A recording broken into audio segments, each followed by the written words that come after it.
ہمیشہ کافروں کی روش کیا ہوئی؟ فَقَالُوا أَبَشَرٌ يَهْدُونَنَا، کیا انسان ہمیں ہدایت دیں گے؟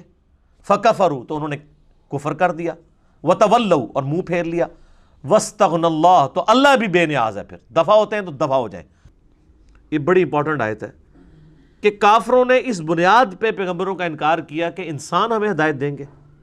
تو اللہ فرماتا ہے یہ ان کا ایک بہانہ ہوتا تھا کہ ایک انسان ہے یہ ہمیں ہدایت دے گا،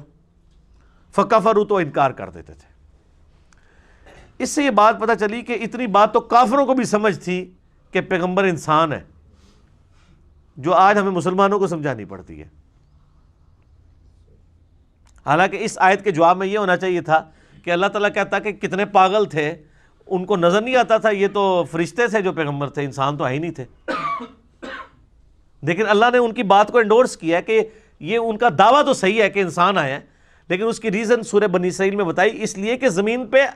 انسان آباد ہیں، اس لیے انسانوں میں سے پیغمبر آئے گا، اور اس میں الفاظ ہیں اگر فرشتے آباد ہوتے تو فرشتوں میں پیغمبر آتا۔ اسی آیت کے کانٹیکسٹ میں نے 4 لیکچر صرف یہاں پہ قرآن کلاس کے دیے تھے، مسئلہ 131 ABCD، کرامات، معجزات، استدراج، علوین کے اوپر، وہ انہی آیات کے کانٹیکسٹ میں تھا، اور اس میں نے یہ نور بشر والا مسئلہ اور یہ سارے مسئلے بیان کیے تھے۔ اچھا، یہ تصویر کا ایک رخ ہے کہ کافر اس لیے انکار کرتے تھے کہ یہ تو ہماری طرح کا انسان ہے، یہ ہمیں کیسے ہدایت دے گا، اور اس تصویر کا ایک دوسرا رخ ہے کہ مسلمان جو کہ پیغمبروں کے ماننے والے ہیں، انہوں نے بھی پھر بشریت کا انکار کر دیا، انہوں نے کہا اس نے تو ہمیں ہدایت دی ہے، یہ تو اللہ کا بڑا پہنچا ہوا ہے، یہ انسان کیسے ہو سکتا ہے؟ ایک ہی بیماری 2 شکلوں میں ظاہر ہوئی ہے، کافر میں اس شکل سے ظاہر ہوئی کہ انسان ہے، ہماری طرح کا انسان ہے، حالانکہ وہ دیکھنے میں اسپیشیز میں ان کی طرح کا تھا نا، مرتبے میں تو ان کی طرح کا نہیں تھا، اس پہ وہی نازل ہوتی تھی۔ تو انہوں نے کہا کہ ہم نے اس کو ماننا ہی نہیں ہے جو انسان ہے، اور جنہوں نے مان لیا انہوں نے کہا اگر آپ اس کو مانا ہے تو اسے کم از کم خدا کے درجے پہ تو فائز ہونا چاہیے نا، اتنی پہنچی ہستی ہے تو چلو خدا کا بیٹا ہی بنا لو۔ عیسیٰ ابن مریم کو کہہ دیا اللہ کا بیٹا، اور اسی کی بگڑی ہوئی شکل پھر ہمارے مسلمانوں کے اندر بھی آنا شروع ہو گئی، اور انہوں نے کہا کہ بھئی نبی علیہ السلام انسان تو خاکی مخلوق ہے، نبی کو اگر ہم انسان مان لیں گے تو نبی کی توہین ہو جائے گی، تو نبی کو نور ماننا چاہیے۔ حالانکہ ان کو پتہ ہی نہیں ہے کہ انسان جو ہے وہ فرشتے سے بھی افضل ہے، نبی علیہ السلام کی افضلیت نور ہونے میں نہیں ہے، بشر ہونے میں ہے۔ قرآن پاک میں اللہ تعالیٰ فرماتا ہے نا سورہ حجر کے اندر کہ انسانوں کو ہم نے مٹی سے پیدا کیا اور جنات کو آگ کے ساتھ پیدا کیا۔ اسی کانٹیکسٹ میں صحیح مسلم میں ایک حدیث ہے کہ اللہ تعالیٰ نے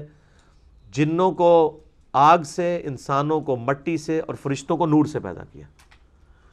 تو اب انسان جو ہے اگر وہ اللہ کا تابع فرمان ہو تو فرشتے سے افضل ہے۔ تو انسان کی خوبی انسانیت میں نہ کہ فرشتہ ہونے میں، ہاں بشرطے کہ تابع فرمان ہو، ہے فرشتے سے بہتر انسان بننا، مگر اس میں لگتی ہے محنت زیادہ۔ تو مسلمانوں نے کہا کہ نہیں یہ اوپر کرو جی، تو اللہ تعالیٰ نے اس بیماری کا ذکر کر دیا تھا کہ انکار کرتے ہیں اس بنیاد کے اوپر۔ تو اس سے یہ بات پتہ چلی کہ کافروں نے پیغمبروں کا انکار کیا ان کی بشریت کی وجہ سے، اور مسلمانوں نے پیغمبروں کی بشریت کا انکار کیا ان کے پیغمبر ہونے کی وجہ سے۔ دیکھا ایک ہی بیماری کی 2 شکلیں۔ اچھا، آدھی بات کافروں کی صحیح تھی، آدھی بات مسلمانوں کی صحیح۔ کافروں کی آدھی بات صحیح تھی کہ واقعی انسان ہی ہے، اور اللہ نے اس کو کہا کہ بھئی انسان اس لیے ہے کہ تم بھی انسان ہو نا، تو انسانوں کے لیے انسان رول ماڈل ہوں گے۔ مسلمانوں کی بھی آدھی بات صحیح ہے کہ انہوں نے ان کو پیغمبر مانا، لیکن آدھی بات پھر مسلمانوں میں غلط آ گئی کہ یہ پیغمبر ہے تو اب اس کو کم از کم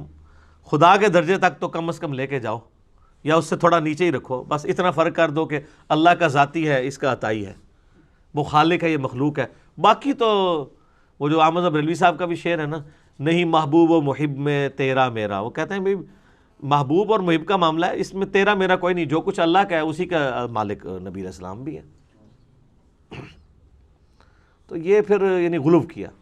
اور صحیح بخاری میں کتاب الانبیاء چیپٹر میں حدیث موجود ہے، نبی علیہ السلام نے فرمایا دیکھنا میری شان کو اس طرح بلند نہ کرنا جس طرح